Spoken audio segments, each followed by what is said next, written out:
This is the CBS Evening News. Bob Schieffer reporting. Good evening. A new turn tonight in the story of Salman Rushdie, the India-born Muslim whose latest book so offended the Ayatollah Khomeini that he offered a multi-million-dollar bounty to anyone who would kill him. Well, earlier today, Rushdie issued what amounted to an apology, and for a while that seemed to satisfy the Iranians, but not for long.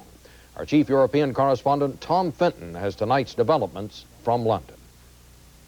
Rushdie issued a brief statement through his publisher saying, "I profoundly regret the distress that publication has occasioned." That didn't seem to be enough for Iran's representative in Britain. I think there are some shortcomings. It speaks of the publication, not the book. Yesterday, Iranian President Ali Khamenei held out the possibility that a full public apology might save Rushdie from execution by Muslims. Today, in a series of conflicting statements, Iran's official news agency said Rushdie's apology falls well short of the apology demanded. Then it issued a statement saying it was sufficient to warrant his pardon, and then it retracted that. All this seemed to reflect the state of confusion in Iran. Last Tuesday, when Iran's aging spiritual leader, Ayatollah Khomeini, called on Muslims to kill Rushdie and his publishers, he made a shambles of the government's efforts to improve relations with the West. The government is really a bunch of people who shiver in their boots whenever the top leader pronounces. You can imagine the embarrassment. While some Iranian officials are trying to calm things down, Iranian students are volunteering for suicide missions to Britain, and pro-Iranian fanatics in Lebanon say they're ready to join them. Even Britain's large Muslim community is in a state of turmoil. There was another demonstration here today demanding that the book be banned, and some British Muslims say privately they're ready to kill Rushdie. Feelings were running high in Muslim communities outside Iran even before the Ayatollah intervened. And analysts say there are pro-Iranian fanatics in Muslim student groups throughout Europe. So no matter what eventually happens in Iran, Rushdie is likely to remain in very real danger. Tom Fenton, CBS News, London. In this country, several prominent writers announced a public reading from Satanic Verses amid growing criticism of retailers who have pulled the book. Jonathan Sanders now with that. Hi, do you have Satanic Verses in stock? Today, curious book buyers were still looking for copies of Satanic Verses, without much luck. Partly because the nation's 3 biggest booksellers decided to stop selling it. Reaction to that decision has been slow in coming, until today. I'm outraged. I think these United States entitle an individual to read that which he selects to read. It's un-American. You know, it defeats our freedom of the press, pretty much. It's not right. The chains claim that they were acting purely out of concern for the safety of their employees. But defenders of the First Amendment argue that the booksellers are abandoning a special constitutional duty. But we expect you to sell us books and not to let, Adolf Hitler, if he were saying, don't sell a book? The Ayatollah now saying, in effect, don't sell a book? We're letting them decide what books we can read? And some prominent writers are criticizing their colleagues for not speaking out in Rushdie's defense. The old familiar notion of the pen being mightier than the sword, I'm not so sure, because I think the sword has been rather formidable this week. All authors everywhere have to stand up and say, no, this must not happen. Those still willing to sell the book are sympathetic. It's a matter of self-protection for the stores that think it's necessary.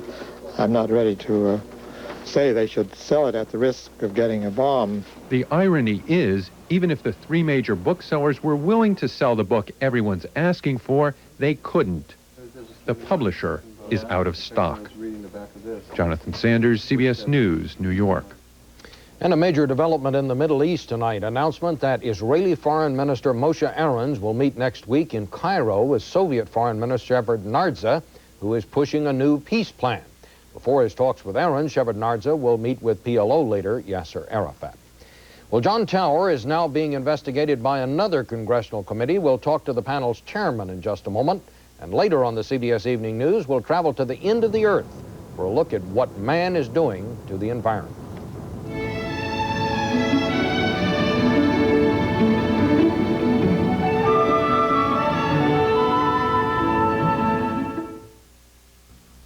just been caught knocking off the Kellogg's Cracklin' Oat Bran. How do you handle the consequences? Did you eat all the Cracklin' Oat Bran? Who, me? Did you eat all the Cracklin' Oat Bran? Did you eat all the Cracklin' Oat Bran? I didn't do it. I did not do it. No, absolutely not. With the crunchy sweet taste of Kellogg's Cracklin' Oat Bran, an open box is an empty box. You're ready to sell your house? Call Coldwell Banker. We don't just tell you we'll do everything we can to find you a buyer. We guarantee we'll use 18 proven marketing techniques to sell your home. We guarantee it in writing. And we wouldn't give you that guarantee if we weren't confident of one thing. Coldwell Banker. Expect the best. We guarantee it. A member of the Sears Financial Network. I need home cooking. Okay, try Swanson's home-style lasagna entree. Spicy tomato sauce, 3 layers of pasta, choice beef and cottage, ricotta, and mozzarella cheeses. Can we see a replay on that?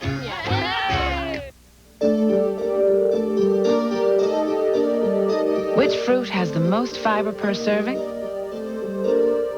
This one, the prune. Prunes, the high-fiber fruit. Kenneth Edelman, the former head of the U.S. Arms Control Agency, revealed at midweek for the first time that John Tower's personal behavior had been a matter of concern to the government during the time that Tower was serving as an arms control negotiator in Geneva, and that Tower's indiscretion had been what he called troublesome. Yesterday, reports surfaced that government investigators had looked into allegations that Tower had kept government secretaries in the Geneva delegation as mistresses, a charge that Tower has denied.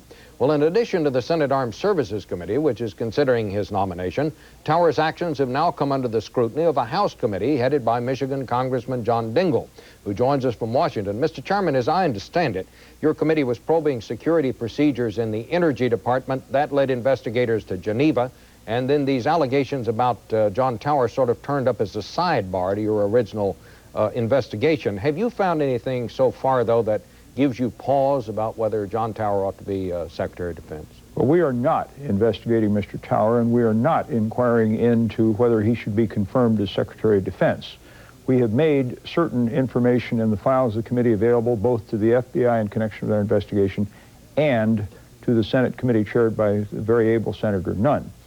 We do find that there are a number of instances in which behavior at the delegation is open to question.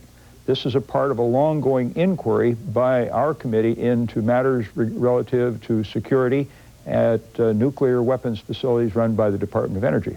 Well, now, these matters that you say you're going to turn over to Senator... Well, there are some very serious questions raised.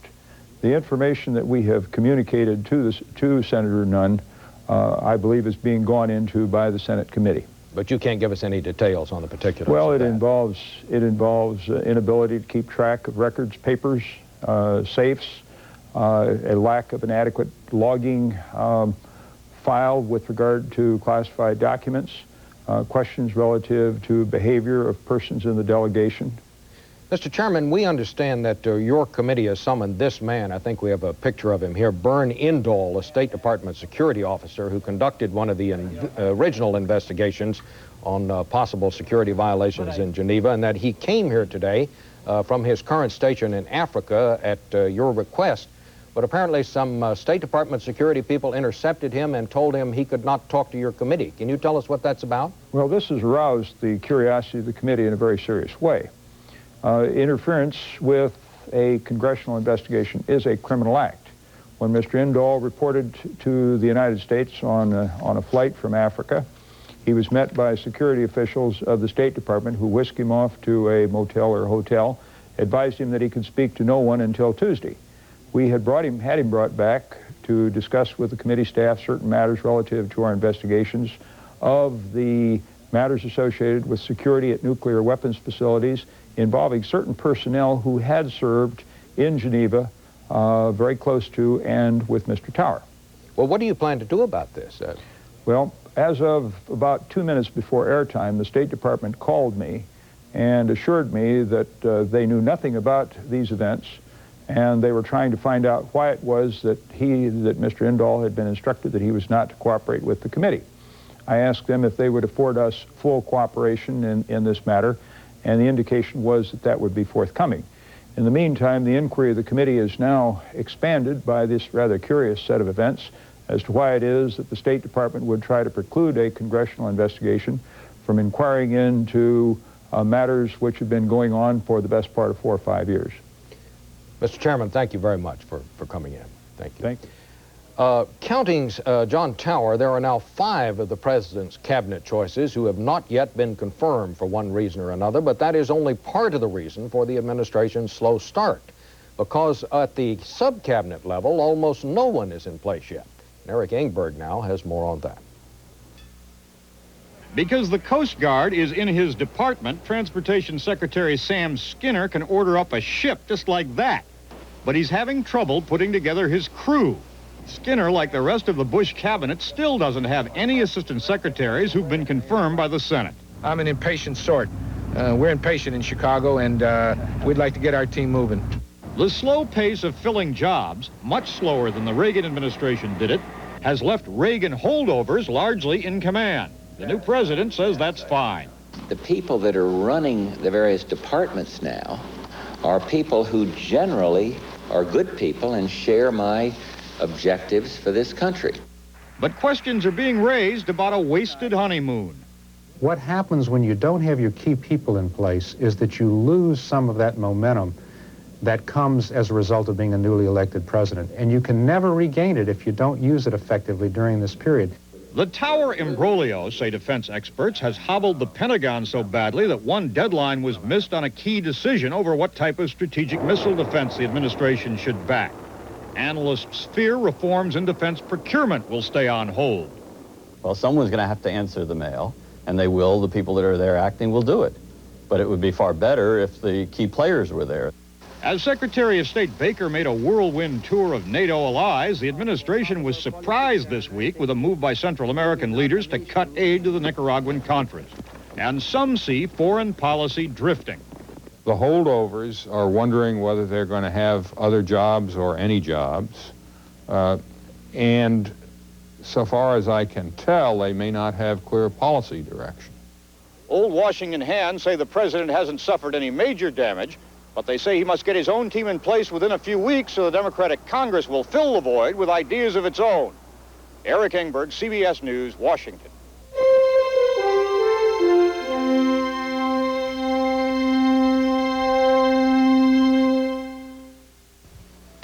I've written a sort of educational graffiti with Old English oil. It moisturizes to help prevent drying and cracking, brings out wood's natural beauty in the glorious manner that befits my glorious manner. Old English helps prevent drying and cracking.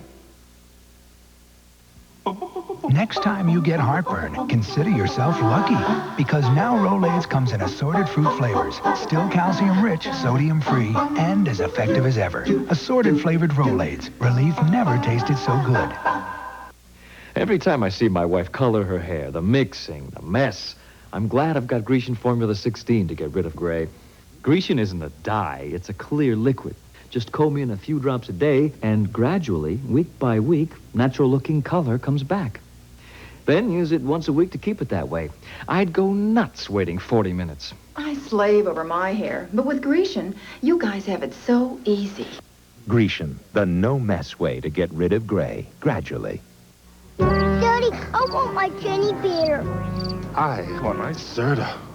Grandma, isn't this fun? Oh. I want my Serta. Why do people want a Serta? The answer is the exclusive Serta surface. It tops firm support with layers of thick, luxurious comfort. It'll spoil you for sleeping any other way. So get a Serta Perfect Sleeper. I want my Serta. Winnie Mandela tried today to salvage her place in South Africa's anti-apartheid movement. She severed her links with a group of young bodyguards who like to call themselves a football team but who've been accused of criminal activities. Martha Teichner reports.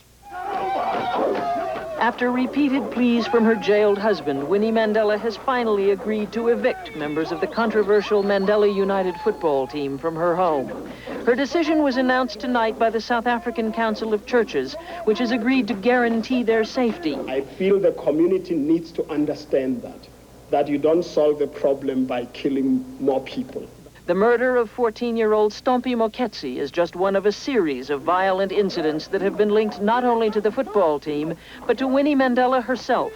This week, police said they are also investigating the team's involvement in the disappearance of 2 other boys. What has been called a reign of terror by the team has begun a cycle of retribution. Already, one of Mrs. Mandela's bodyguards has been killed, clubbed to death. Today, in another development, the National Congress attempted damage control and urged anti-apartheid activists in South Africa to take her back, but demanded that Mrs. Mandela cooperate with efforts to resolve the crisis. By agreeing to remove members of the football team from her home, Winnie Mandela has taken a symbolic first step toward healing the damaging split she has caused within the anti-apartheid movement. Nevertheless, the football team she created remains under investigation for murder. Martha Teichner, CBS News, Johannesburg. In Moscow, on the first anniversary of his removal from the ruling Politburo, a one-time colleague of Mikhail Gorbachev tonight is campaigning for a comeback. Barry Peterson now with that story. In the old days, deposed members of the Politburo were often sent to Siberia. A year to the day after his removal, Boris Yeltsin was walking the streets of Moscow and smiling. As well he should. He is rapidly becoming one of this country's most popular politicians, running for a seat in the first ever elections for a new parliament. We are all responsible for this society, he tells the crowd. Those at the top can't change it alone. Yeltsin was Gorbachev's protege on the Politburo, demanding better food for the people, ending special privileges for Communist Party members. Outraged hardliners gathered enough votes to fire him.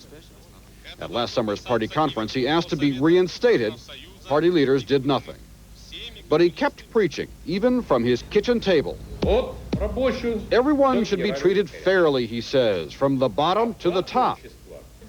That message sends his fans out across Moscow collecting signatures on petitions of support. Yeltsin, she says, we don't need anybody else. Boris Yeltsin may be the comeback candidate of this election campaign, but others who have politically aligned themselves with Mikhail Gorbachev's reforms are not doing nearly so well. And the elections are providing a forum for anger that Gorbachev's perestroika, his economic reform, is faltering. Villagers crowd the train stations coming to Moscow to shop because there is even less in the provinces. Gorbachev called the elections that may bring Yeltsin back to power on the enthusiasm of people who believe perestroika hasn't worked, who agree with Yeltsin that it's time for change. Barry Peterson, CBS News, Moscow. President Bush heads next week to a Japan that is fast overtaking the United States as the world's leading supplier of foreign aid. But there's a big difference in how the two nations earmark their aid and what they expect in return. Wyatt Andrews now with that. On the outskirts of Cairo, American taxpayers have donated the funds to build 1,500 rural schools. The project, spanning some of the poorest sections of Egypt, is the vision of what the United States tries to do with foreign aid. Target the poor, target rural areas, pocket the goodwill. This, by contrast, is the vision of what Japan does with its foreign aid in Cairo, a $50 million opera house. It's expensive, targets the rich, and appeals to the powerful. It is a stereotype repeated around the world, and especially in a country like the Philippines. U.S. aid builds a rural road costing thousands of dollars. The Japanese fund a computerized traffic system costing millions. Japan's aid here is double that of the United States. Having Japan as the #1 foreign aid donor in Asia, experts say, will soon make Japan the preeminent power in Asia. To the extent we cannot compete on the basic technology, our economic influence in this fast-growing region will diminish. And certainly overall U.S. power and influence in Asia will diminish in parallel. Many U.S. experts are suspicious of Japan because so many of its big foreign aid projects are connected not to generosity, but to trade. We still encourage our recipients to make full use of Japanese equipments. This $20 million trade center Japan built in Manila is used chiefly to train businessmen how to export quality goods, mostly to the Japanese. And the projects grow as Japan's wealth does. To many, a recent $6 billion agreement to electrify parts of China is clearly related to Japan's huge commercial investment there. At the same time, U.S. law forbids any American aid to China. This has to increase their commercial position in China, as in other countries in Asia. The question of foreign aid is an important one as President Bush jets off to Asia next week.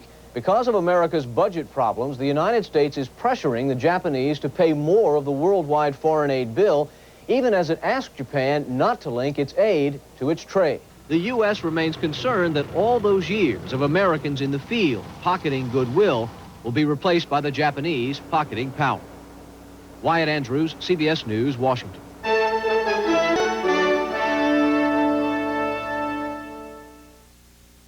Trying to close the big sale with dirty dentures? I just soaked them. Soaking's not enough. Denture Cream cleans almost twice as clean as Effort in 90 seconds. Cleaner and faster. Brush with Denture Cream or Minty Denture Gel. Tickets for Webb. We interrupt this purchase for a reminder. Here we go. There's another decision worth entertaining. Very smart. Choosing the card that actually pays you cash. Cash back for every charge. The Discover card. I'm starved. It pays to Discover, the card that pays you back. I don't know. What's missing in these new special request soups from Campbell's? I don't know. Want to guess? I don't know. About a third of the salt. That's what Campbell soups are. Good. Attention shredded wheat eaters, you've been missing something. Taste, but no more. Kellogg's Squares brings you that superlative shredded wheat nutrition with no salt, no fat, no cholesterol. But wait, Kellogg's Squares gives you free in every bite. Taste. Sweet, delectable fruit in the middle. You might never eat plain old shredded wheat again. Kellogg's Squares, shredded wheat with taste. Free in every bite. And speaking of taste, now Squares have 35% more raisin. Great taste. Free.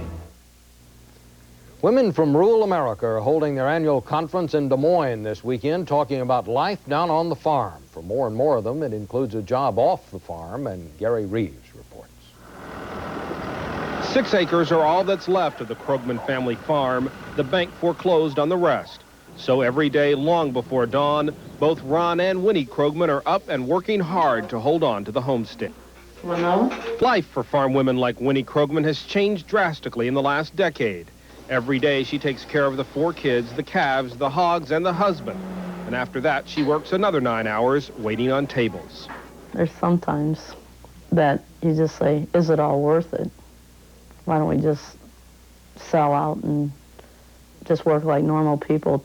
While there are few national statistics, a recent Minnesota study found that at least one adult in most farm families held an off-farm job, usually in the low-paying service sector. They really have 3 jobs. They have their work off the farm, they have their work on the farm, and then women, it doesn't matter if they're in rural or urban areas, are the primary caretakers of the family. It all adds up to overload for some farm women. This weekend in Des Moines, 400 rural women are holding a conference in search of solutions to the stress caused by the tough decisions they've had to make. Emotional ramifications. And the stress starts early. Michelle Krogman is only 15, but with her mother working late, she has to help with the chores and the younger children. Still, she wants to be a farm wife, even though she knows it won't be easy. You know, you go through hard times, but everybody does. Just hang in there if you really like it.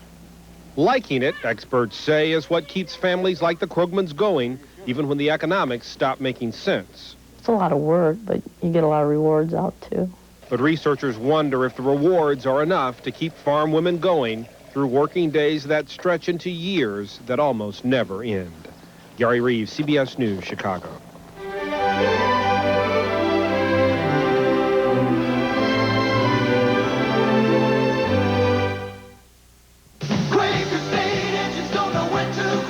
mine's pushing 250,000 miles. Quaker State exceeds every single car maker's U.S. requirements for maximum engine protection. The big Q stands for quality. Always has, always will.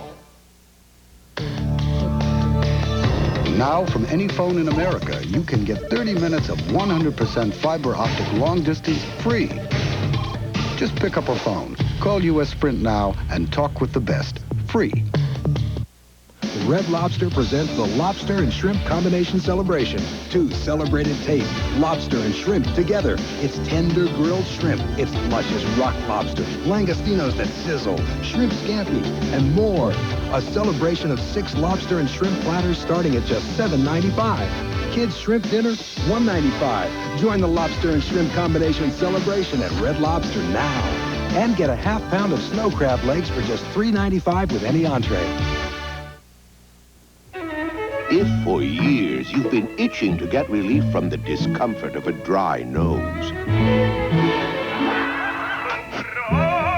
here's some good news. Nasal. It's not a decongestant. Nasal's a gentle moisturizing spray that soothes away dryness. So gentle that you can use Nasal as often as you like. So the next time your dry nose needs soothing relief, try Nasal moisturizing spray. It's what every dry nose has been itching for. Our final story comes all the way from the bottom of the world. A shipwreck there has focused attention on the area and the danger that man sometimes poses to it. Miami correspondent Victoria Corderi reports. Most of Antarctica's citizens swim, fly, or waddle. Though few people live on this icy continent, mankind still has found a way to threaten what science considers the last unspoiled frontier. The majestic beauty of the Antarctic and the sense that there is still a place where people have not been makes it an extremely attractive target for people to go and visit. Tourists were aboard the Argentine freighter that turned over recently and left what may become an indelible stain on the area's fragile environment. It's been more than 2 weeks since the accident, and crews are still cleaning up the oil spill. It took less than 5 days to completely change a system that has been in existence for hundreds of thousands of years. These icy waters are full of vulnerable creatures that form the basis of the Antarctic food chain. Researchers from some 40 countries who set up camp here are finding that commercial fishing and the pollution brought about by man's presence menace the delicate balance of nature.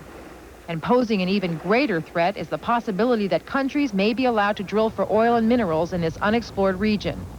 Scientists warn the commercial influences could ruin what has become an important outdoor laboratory. Right now, it's the most challenged, but also most valuable treasure on Earth to make scientific studies as to where our planet is coming from, where it is, and where it's going. But man's laboratory is also home to spectacular and rare species that are at the mercy of all of these changes. They just may be wondering what's happening to the neighborhood. Victoria Corderi, CBS News, Miami. Faith Daniels will be here tomorrow. I'm Bob Schieffer in New York. Good night.